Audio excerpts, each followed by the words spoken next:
শুকরিয়া মহান আল্লাহ তাআলা রব্বুল আলামিনের দরবারে যে আল্লাহ তাআলা রব্বুল আলামিন আমাদেরকে শারীরিকভাবে সুস্থতা নেয়ামত দান করেছেন, সকল প্রকারের বালা মুসিবতের হাত থেকে হেফাজত করে আমাদেরকে পবিত্র শুক্রবার জুমার দিন আল্লাহর মসজিদে আসার মতন তৌফিক এনায়েত দান করেছেন। এই জন্য মহান মুনিবের দরবারে শুকরিয়া আদায় করে বলে আলহামদুলিল্লাহ। আল্লাহ তাআলা রব্বুল আলামিনের দরবারে সার্বক্ষণিক সর্বাবস্থায় আমরা শুকরিয়া জ্ঞাপন করব, কারণ আল্লাহ তাআলা রব্বুল আলামিন আমাদেরকে অসংখ্য নিয়ামত দিয়ে ভরপুর করে রেখেছেন। যে নিয়ামত আমরা যদি বিন্দুমাত্র একটু চিন্তা করি তাহলে আমরা বুঝতে পারব, ঠিক যে মুহূর্তে আমরা সুস্থতা পেয়ে আল্লাহর মসজিদে বসে আছি, ঠিক সেই সময় বাংলাদেশের অনেক হসপিটালে গিয়ে দেখবেন যে অসুস্থ মানুষেরা কিভাবে প্রতিটা মুহূর্ত তাদের মৃত্যুর যন্ত্রণা তারা ভোগ করতেছে। আল্লাহ তাআলা রব্বুল আলামিন ওই অসুস্থতা থেকে ভালো রেখে সুস্থ রেখে আল্লাহর ঘর মসজিদে আমাদের কয়েকজন গুনাহগার গোলামদেরকে একটু আগেই আসার মতন তৌফিক এনায়েত দান করেছেন।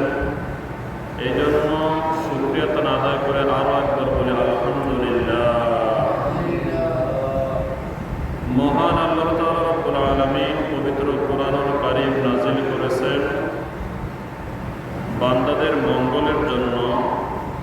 কোরআনুল কারীম নাযিল করেছেন বিশ্বব্যাপী যে সকল মাখলুকাত রয়েছেন সেই মাখলুকাতের কল্যাণের জন্য। কোরআনুল কারীম নাযিল করেছেন আশরাফুল মাখলুকাত যেন পথভ্রষ্ট হয়ে ভুল পথের দিকে ছুটে না চলে যায়, তাদেরকে আলোর পথের দিশা দেওয়ার জন্যই মূলত এই কোরআনুল কারীম আল্লাহ তাআলা রব্বুল আলামিন নাযিল করেছিলেন। এই কোরআনটা এমন একটি কিতাব, যেই কিতাবখানা আল্লাহ তাআলা রব্বুল আলামিন একত্রিতভাবে একসাথেই একবারেই নবীর কাছে নাজিল করেন না,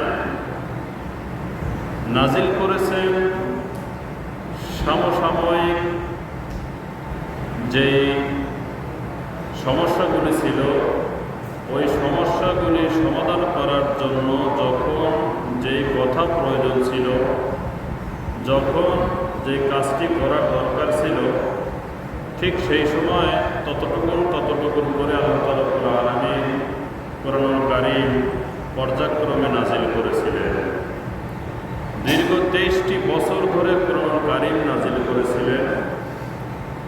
23 বছরের নবুয়তের জিন্দেগিতে আল্লাহ তাআলা রব্বুল আলামিন যে একটি কিতাব দিলেন, যে একটি বাণী দিলেন, যেই কিতাবটির মধ্যে পৃথিবীতে অসংখ্য পণ্ডিত যারা পাণ্ডিত্য অর্জন করেছেন, যারা জ্ঞানের উচ্চ শিখরে পৌঁছে গিয়েছিলেন, ওই সকল মানুষেরাও এক বাক্যে তারা বলতে বাধ্য হয়েছিলেন যে এই কোরআন এটি মানব রচিত কোনো কিতাব নয়, এটি হলো মহাগ্রন্থ আল কোরআন, যেটা স্বয়ং আল্লাহ তাআলা রব্বুল আলামিন নিজেই এটি নাযিল করেছেন। এগুলো বলতে তারা বাধ্য হয়েছিল। আজকের এই প্রযুক্তির যুগে এসেও, আজকের এই তথ্য প্রযুক্তির যুগে এসেও, এই যুগের কোনো প্রযুক্তি এবং কোনো বৈজ্ঞানিক, কোনো দার্শনিক তারাও এটাকে অস্বীকার করতে পারেনি। তারাও স্বীকার করে নিয়েছে যে এই কিতাবটা পৃথিবীর কোনো মানব রচিত কোনো মতভেদের ঊর্ধ্বে গিয়ে স্বয়ং মহান রব, স্বয়ং আল্লাহ রাব্বুল আলামিন স্রষ্টা যিনি, তিনি এই কিতাবটি নাযিল করেছেন। সুবহানাল্লাহ। এই জন্য আমাদের পৃথিবীর শুরু থেকে একদম শেষ দিন পর্যন্ত এই পৃথিবীতে কি হবে, কেমন করে একটি মানুষ চললে, কেমন করে একটি মানুষ তার দিনগুলো অতিবাহিত করলে তার ফলাফলটা কি হবে, এ টু জেড এই কোরআনুল কারিমে আল্লাহ তাআলা রাব্বুল আলামিন উঠিয়ে দিয়েছেন। কোনো মানুষ যদি কিয়ামতের ময়দানে বা পরকালে বলে যে আমি এই বিষয়গুলো সম্পর্কে জানতাম না, যার কারণে আমি ভুল করেছি, আমি অন্যায় করেছি, এই কথা বলার কোনো সুযোগ পৃথিবীর কোনো মানুষের নেই এবং বলতে পারবে না। কেননা আল্লাহ তাআলা রাব্বুল আলামিন তথ্য প্রযুক্তি মানুষের মাথার ভিতরে এমনভাবে ঢুকে দিয়েছেন, প্রত্যেকটা মানুষের হাতে হাতে প্রযুক্তির মাধ্যমে এমনভাবে চলে গিয়েছে, পৃথিবীর শেষ প্রান্তে যে মানুষটি রয়েছে বা জনবসতি রয়েছে তাদের কাছেও এই কোরআনের বাণী প্রযুক্তির মাধ্যমে তাদের কাছেও পৌঁছে গিয়েছে। এবং সেখানে বসে এই ইসলাম নামক এই দিন, এই ধর্ম এবং জীবন বিধান, এটি কেউ পায়নি, এটাকে যদি কেউ অস্বীকার করে তাহলে কিয়ামতের ময়দানে আল্লাহ রাব্বুল আলামিন তাকে জবাবদিহির কাতারে দাঁড় করাবে। কেননা এটি শুধুমাত্র মুসলমানদের জন্য নাজিল করা হয়নি। এই কোরআন যদি কেউ মনে করেন যে মুসলমানদের কিতাব, তাহলে সে ভুল ব্যাখ্যা দিবেন, ভুল কথা বলবেন, এটা সত্য হবে না। এই কিতাবটি শুধুমাত্র মুসলমানদের জন্য নাজিল হয়নি, মানুষ বলতে যাদেরকে বোঝানো হয় হুদাল লিন-নাস, এই কিতাবটা হলো মানুষদের হেদায়েতের গ্রন্থ। সে মানুষটি হতে পারে মুসলিম, সে মানুষ হতে পারে অমুসলিম, সে যে কেউ হতে পারে। এই কোরআন সেই জন্যই নাজিল হয়েছিল। এই জন্য আমরা যুগে যুগে যে কিতাবটি দিয়ে কথা শুনতে শুনতে আসতেছি, সেই কিতাবটির নাম হলো কোরআনুল কারীম। কিতাবটির নাম কি সবাই বলে? কোরআনুল কারীম। আপনি কোরআন শব্দের অর্থ যদি ইউটিউবে সার্চ দেন বা বইতে পড়াশোনা যারা করছেন তারা দেখবেন কোরআন শব্দের অর্থ হলো পঠিত কিতাব, আর হাদিস শব্দের অর্থ হলো অপঠিত। অর্থাৎ এই বিশ্বের বুকে কোরআনুল কারীম যতবার মানুষেরা পড়েছে, এ টু জেড ব্যাখ্যা করেছে, কোরআনুল কারীম যতবার খতম করেছে, কোরআনুল কারীম যতবার মানুষেরা নিয়ে রিসার্চ করেছে, এই বিশ্বে আর একটা বই এতবার নিয়ে গবেষণাও কেউ করেনি, আর একটা কিতাব এতবার কেউ পড়াশোনাও করেনি, এতবার কেউ এ টু জেড শেষও করেনি, খতমও করেনি। এই বইটা যতবার পড়া হয়েছে। আজকের পৃথিবীর মানুষ হতবাক, এত পড়াশোনা করে কোরআন নিয়ে, এত ব্যাখ্যা করে, নিত্য নতুন নতুন তথ্য আবিষ্কার হচ্ছে এই কোরআনের মাধ্যমে।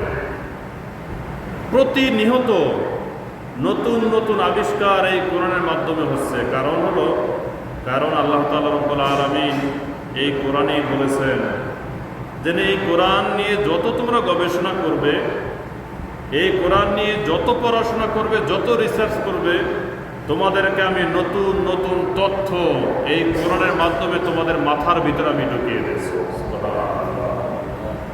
এই জন্য একটি মাত্র কিতাব, যেই কিতাবের শুরুতে আল্লাহ রাব্বুল আলামিন বলতেছেন যালিকাল কিতাব, এটা এমন একটা কিতাব, এমন একটা বই, লা রাইবা ফি, যে বইয়ের মধ্যে, যে কিতাবের মধ্যে কোনো ভুল নেই, কোনো সন্দেহ নেই। একটা বই বা একটা কিতাব কেউ দেখাতে পারবেন না। আমাদের দেশের যে, আমি অমুসলিম ভাইদের প্রতি সম্মান রেখেই বলতেছি, আমাদের দেশের যে বাইবেলগুলি রয়েছে, আপনি দেখবেন আমাদের দেশের বাইবেল আর ভারতের বাইবেলের মধ্যে অনেক পার্থক্য রয়েছে।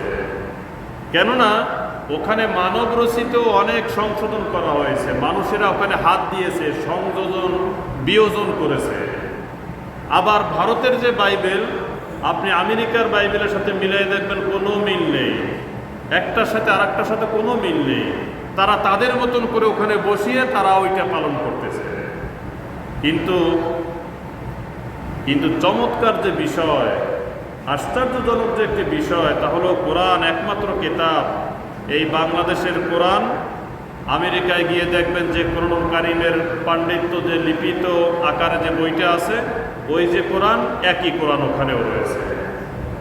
বাংলাদেশের যে কোরআন সৌদি আরবের সাথে মিলাই দেখবেন একই কোরআন রয়েছে।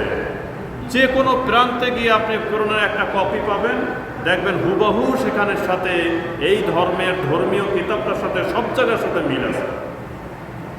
কিন্তু অন্য ধর্মের কিতাবের সাথে কোনো দেশের সাথে কোনো দেশের মিল নেই।